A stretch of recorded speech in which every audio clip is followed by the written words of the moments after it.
Dies ire, dies illa, solvet seclum in favilla. Ang kwentong ito ay hango sa totoong buhay. Karanasan ito ng isa sa mga kaibigan ni Ate Rose. Taong 1960, La Carlota, Negros Occidental. Itong mga panahong ito, merong 3 anak yung kaibigan ni Ate Rose. Shoutout lang natin sila. Sina Ray, Ray at Rani. Kung hindi ninyo na itatanong, triplets yan sila. Tapos masugid din nating tagapakinig sa channel na ito. Mga silent listeners lang. Noong 1960, mga nasa edad 4 pa lang sila niyan. Bukod sa mga bata pa sila, sadyang matataba itong magkakapatid na ito dahil malalakas silang kumain. Tapos palagi pang masarap ang luto ng nanay nila. Malalaki yung braso, hita, pisngi, basta yung mga typical na matatabang bata. Yung bahay na tinitirhan nilang mag-anak, nasa gilid ng kalsada, kaya halos lahat ng nakatira doon sa lugar nila, kilala nila. Yung kasing pwesto ng bahay nila, madadaanan mo yon kapag pupunta ka ng ilog tapos maglalaba ka. Sa araw-araw na may dumadaan sa kanila, naging pamilyar na ang bawat itsura ng mga tao doon. Tapos kadalasan pang nangyayari, kapag may mga nanay na dumadaan doon, tapos natutuwa sa mga anak niya, nilalapitan ito tapos pipisil-pisilin yung pisngi. Kasi talaga nga matataba tong magkakapatid na to. Tapos triplets pa. Talagang matutuwa ka kapag nakita mo sila. Hanggang isang hapon, mga bandang 5:00 na yon. Medyo late na yan kung pupunta ka pa ng ilog tapos maglalaba ka pa. Habang binibihisan niya yung mga anak niya, laking gulat niya kasi biglang merong kumatok na matandang lalaki sa bintana niya. Nakabukas yung bintana niya. Nakita niya agad na merong matanda doon. Isang katok lang ang ginawa nito, pero malakas. Pagtapos niyang kumatok, nagwika ito sa kanya ng, "Maaari ba akong makahingi ng tubig? Malayo kasi ang nilakad ko para mapuntahan ito. Meron kasi kaming naaamoy na mababango." Habang nagsasalita yung matandang lalaki ng ganyan, nakatitig ito doon sa 3 niyang anak. Sa takot niya, nasigawan niya ito at sinabing lumaya sa bintana niya. Agad-agad merong humila dito. Isang matipunong lalaki. Tapos hingi ito ng hingi ng pasensya sa kanya. Ang sabi pa nito, pagpasensyahan na lang yung tatay niya. Bagong lipat lang kasi sila doon kaya hindi niya alam na merong mga bata sa loob ng bahay nila. Baka kasi natakot sa pinakitang ugali ng tatay niya. Mahilig kasing magbiro yung tatay niya sa mga bata. Kaya pagpasensyahan na lang. Todo hingi ng dispensa yung matipunong lalaki sa kanya. Kasabay niyan, napansin ng kaibigan ni Ate Rose na meron din palang kasamang bata yung dalawa. Nakita nilang meron itong bit-bit na patay na manok. Nakatayo lang ito sa likod ng dalawa habang nakatitig sa kanya. Masama ang titig nito sa kanya at makahalata mong nangangalumata yung bata. Nakanganga ito. Animoy takam na takam. Nung nakita niyang hinihila ng lalaki yung matanda, medyo nakaramdam siya ng awa kasi kung titingnan mo yung itsura ng matanda, para bang hindi ito kumain ng ilang araw. Sobrang payat tapos humpak na humpak yung mukha nito. Tuyong-tuyo yung mga labi na para bang hindi ito nadampian ni patak ng tubig ng ilang araw. Sa awa niya, inabutan niya ito ng baso na may lamang tubig. Hindi pa man din niya na ilalabas yung kamay niya, bigla-bigla itong hinila ng matanda. Tapos nagmamadali itong uminom ng tubig. Rinig na rinig niya yung hingal nito habang iniinom yung tubig. Para bang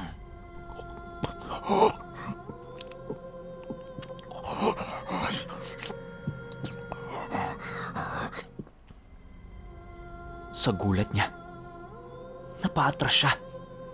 Sakto namang dumating yung asawa niya at tinanong nito kung ano ang nangyayari. Dahil ayaw niya ng gulo, sinabi na lang niya sa asawa niya na nakiinom ng tubig yung mga yon. Tapos noon ay umalis na yung tatlo.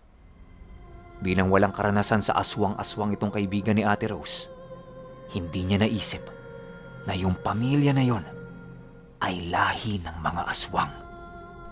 Pinabayaan na lang niya yung nangyaring yon. Hanggang sa lumipas pa ang ilang araw, napapansin niya na palagi nang dumadaan yung mga yon sa tapat ng bahay nila. Tapos sila palagi yung huling dadaan doon. Tapos hindi na babalik. Dala ng kuryosidad, ang ginawa niya, naghintay siya na merong makakasabay yon. Kasi ang plano niya, itatanong doon kung sino ba yung mga yon. Ayaw niya kasing rumektang tanungin yung mag-anak. Baka kasi kung anong isipin sa kanya. Mamaya sabihan pa siyang pakialamera. Hanggang nataong merong dumaan doon sa tapat ng bahay nila, nakakilala niya. Ang ginawa niya, pinalampas niya lang ng konti yung mag-anak. Tapos sinitsitan niya yung kapitbahay nilang napadaan din. Nung lumapit na ito sa kanya, tinanong niya kung sino ba yung mga yon. Kasi ilang araw na niyang nakikitang dumadaan sa kanila, tapos hindi na bumabalik. Ang sabi sa kanya ng kapitbahay niya, bagong lipat lang yon sa lugar nila. Bandang dulo nakatira. Kaya yun hindi na bumabalik pagtawid ng ilog. Usap-usapan sa lugar nila, yung asawa ng kasama nilang matandang lalaki, merong malalang sakit. Yun ang inuuwian nila doon para bigyan ng pagkain at bantayan sa gabi. Kapag umaga kasi, yung lalaki doon nagsasaka malapit sa lugar nila. Kasama niyang tumutulong sa kanya, yung matandang lalaki at saka yung bata. Doon na naging malinaw sa kanya ang lahat. Mula nung narinig niya yon sa kapitbahay niya, wala na siyang naging duda at tanong sa isipan niya kahit nakikita niyang dumadaan yun doon.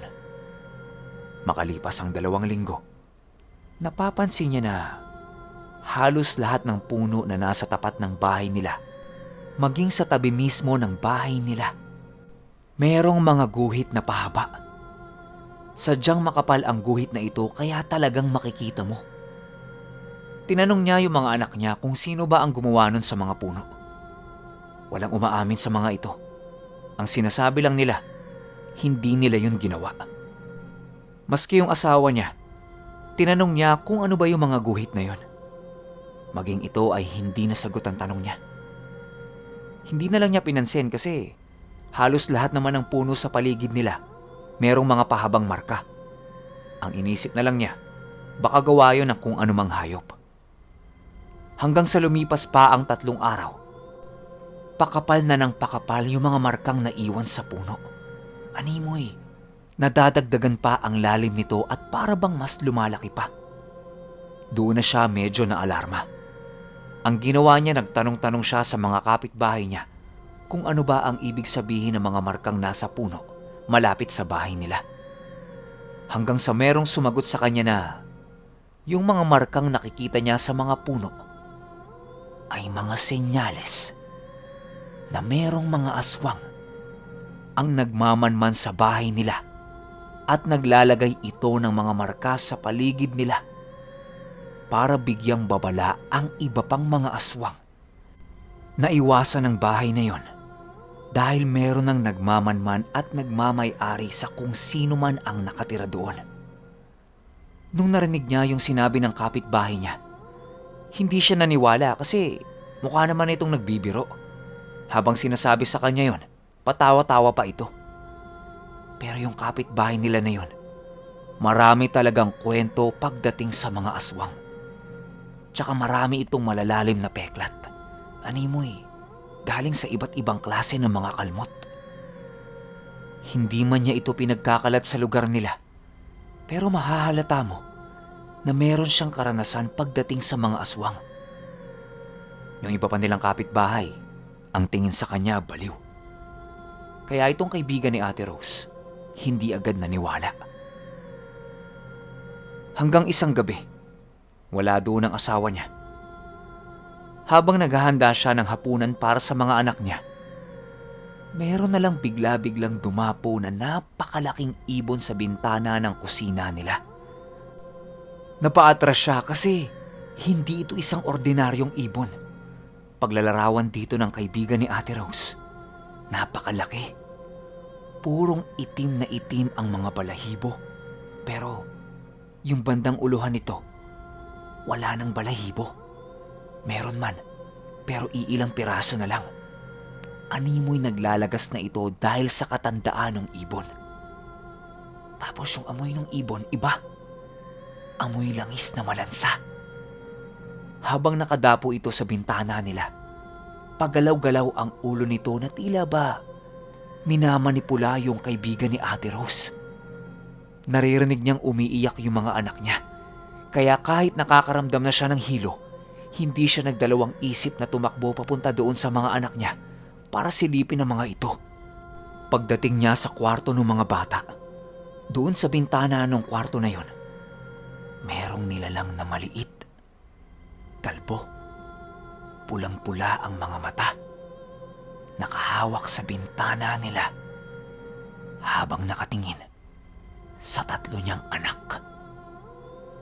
Sigaw siya ng sigaw at hingi siya ng hingi ng tulong. Naririnig niya sa labas ng bahay nila yung tunog na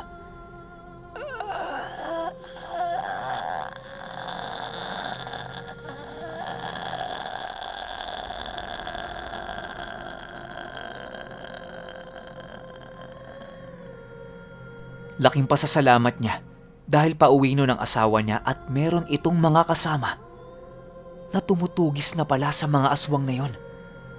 Narinig ng asawa niya na nagsisisigaw siya at dali-dali itong tumakbo pabalik sa bahay nila. Doon inabutan nila yung malaking ibon tsaka yung maliit na nilalang na nakadungaw sa bintana nila. Kitang-kita nilang lumipad yung malaking ibon. Pero dahil tinutugis yun ng mga nakatira sa lugar na yon, meron silang baong mga pangontra laban sa mga ito. At yung isang matandang kasama nila, bago ibato yung sibat na hawak-hawak niya, meron itong pinatulong langis dito. Inihagis niya yon doon sa maliit na nilalang na nasa bintana ng bahay nila. Kaya naman niya doon inihagis yon dahil yun yung malapit sa kanila at alam niyang tatamaan niya. Pero sadyang napakabilis ng nilalang na ito at tanging daplis lang ang tinamo nito sa balikat. Pero kahit daplis yun, alam nung matandang nagbato nun na magdudulot yun ng matinding sugat sa aswang na tinamaan niya at posible pa itong mamatay. Pagtapos ng eksenang yon, takot na takot yung mag-iina dahil sa nakita nila. Ultimo yung asawa niya ay naiiyak na din dahil ramdam na ramdam niya yung natamong trauma ng pamilya niya dahil sa mga nakita nito. Matapos yun, umalis sila ng bahay na yon at doon sila nakitulog sa mga kamag-anak nila para kahit papano mawala sa isip ng mga bata yung nakita nila. Doon ay nag-usap silang mag-asawa na kaya pala umalis yung asawa niya nung gabing yun dahil naanyayahan itong mag-ikot-ikot sa lugar nila dahil nga merong nababalitang aswang na pagala-gala doon. Hindi lang pala yung mga puno sa labas ng bahay nila ang minarkahan ng mga ito. Di kalayuan sa bahay nila, merong isang buntis doon na nabigyan din ng senyales na nasa paligid lang sila. Wala ring kamalay-malay ang buntis na yon na meron na palang aswang ang nagmamanman sa kanya. Pero yung bumisita doon sa buntis ay isang malaking itim na baboy. Nagtatago lang ito sa dilim at naghihintay ng tamang pagkakataon kung kailan siya aatakihin. Pero dahil nakita na niyang nagmamasid sa kanya yon gabi-gabi, ipinagkalat niya na kaagad yun sa mga kapitbahay niya para maabangan. At ayun nga, kasabay ng pangyayari sa bahay nila, doon sa bahay ng buntis, merong bumisita. Isang napakalaking baboy na merong matutulis at mahabang balahibo sa likod. Dumamba yun sa bintana niya. Pilit siyang inaabot at nagwawala ito. Dahil naturuan na siya ng mga kapitbahay niya ng gagawin niya, sinabuyan niya ito ng asin. Kitang-kita niyang napaso ito at napahiyaw. Tumakbo yun palayo sa bahay niya. Doon na siya nagsimulang magsisisigaw para humingi ng tulong. Agad-agad nakaresponde sila para tingnan yung sitwasyon ng buntis. Pero hindi na nila naabutan pa yung baboy. Kaya ang nangyari, nag-ikot sila sa buong lugar nila. Hanggang sa umabot nga sila doon sa bahay nila. Kaya naman pala wala doon yung asawa ng buntis. Nasa gapasan kasi. Gabi-gabi kung gumapas yung asawa niya, tapos uuwi sa umaga para samahan siya.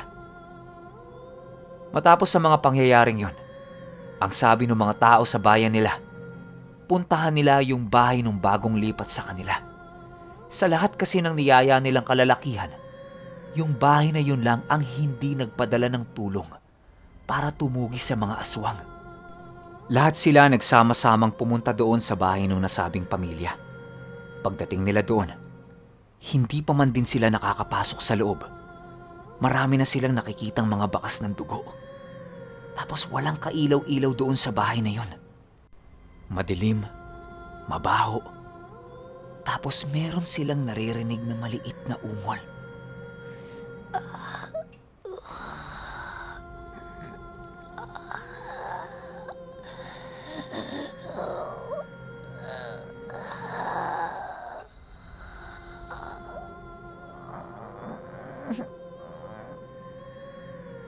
Pagpasok nila sa loob ng bahay, nadatnan nila na merong batang nakahiga sa lapag nito. Butas ang balikat, namumutla dahil nauubusan na ng dugo. Mahaba ang mga ngipin at matutulis. At tuyong-tuyo ang balat nito na para bang bangkay na gumagalaw na lang. Nakanganga ito at animoy humihingi ng tulong sa mga taong nakatingin sa kanya. Tuloy pa rin yung naririnig nilang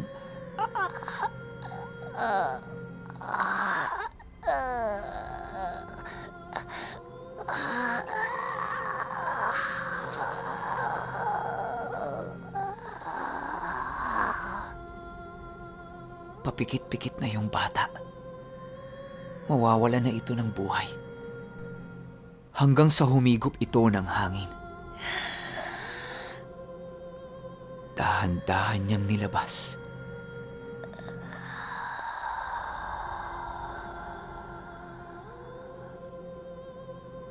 At tuluyan ang namatay. Ayon dito sa kaibigan ni Ate Rose, nakahiga yung bata sa sahig. Tapos napapalibutan ito ng iba't ibang klase ng bato, kabibe, mga bubog, abo, at iba't ibang kulay na mga balahibo. Hindi alam ng kaibigan ni Ate Rose kung para saan yun. Basta ang alam niya, yun na ang pinaka-weirdong nakita niya sa tanang buhay niya. Lahat ng mga tao doon ay awang-awa doon sa bata. Dahil ang tingin nila dito, inosente lang at walang alam. Ang ginawa nila, kinuha nila yung bangkay ng bata, ibinalot sa kumot at nilagay sa pinagtagpi-tagping kahoy. Plano nila, ilibing yun bukas ng umaga. Kinaumagahan, pagbukas nila nung pinaglagyan nila sa bangkay ng bata, wala na ito. Ang ipinalit nung kumuha, katawan ng puno ng saging. Lahat sila ay naging bal dahil sa nasaksihan nila. Dahil yung katawan ng bata ay binawi rin ng pamilya niya. Lahat sila ay natakot dahil sa pangyayaring yun. At ayon pa doon sa matandang lalaking nakatama ng sibat doon sa bata, mabuti pang umalis na siya sa lugar na yon. Dahil gaganti ang lahi ng mga yon. Ayaw niya na meron pang madamay na iba. Alam niya sa sarili niya, nahahabulin siya ng mga magulang nun o ng iba pa nitong kalahi. Dahil malinaw na malinaw sa kanya at alam niya na isa itong babala at senyales.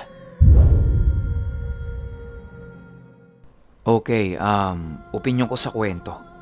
Sobrang napakagandang example ng kwento na to na nagkakaroon ng pagkakakonekta yung kwento ng mga matatanda. Isipin nyo, yung nakasibat doon sa bata, nakapatay ng aswang. Alam niya sa sarili niya na gaganti yun sa kanya. 'Di ba? Kung naaalala nyo yung kwento kong Gapasan 1, ganyan na ganyan yung ginawa nila Tatay Dadoy doon sa aswang. Ang kinaibahan lang, sinunog nila ito ng buhay. Pero ang punto, pinatay pa rin nila ito. Pagkapatay nila, merong kumuha ng bangkay. Tapos hindi na natigil yung paulit-ulit na pagbisita nito at pagganti kay Tatay Dadoy. Isipin nyo na lang sobrang magkaibang tao ito. Isang taga Iloilo, tapos isang taga Zamboanga del Norte. Bakit ganun? Bakit parehong-pareho sila ng paniniwala pagdating sa mga aswang? Hindi ba kayo napapaisip? Alam nila yung galawan, alam nila kung kailan gaganti, alam nila yung mga senyales, di ba? Ang galing. Sobrang nabibilib ako sa kwento na to. Pero kayo pa rin, ano ba ang opinion nyo sa kwento? Babasahin ko naman yan isa-isa. Ang gusto ko lang mangyari ngayon, pero sa tingin ko malabo na. Yung matandang nanibat na umalis sa lugar ng kaibigan ni Ate Rose. Kumusta kaya siya noong mga panahong yon? Dami ko pang tanong sa isip ko pero ito lang yung mga detalyeng nabigay sa akin eh. Kaya yung mga tanong sa isip natin, mananatiling tanong na lang. Yun lang. Hanggang sa susunod na kwento. Salamat.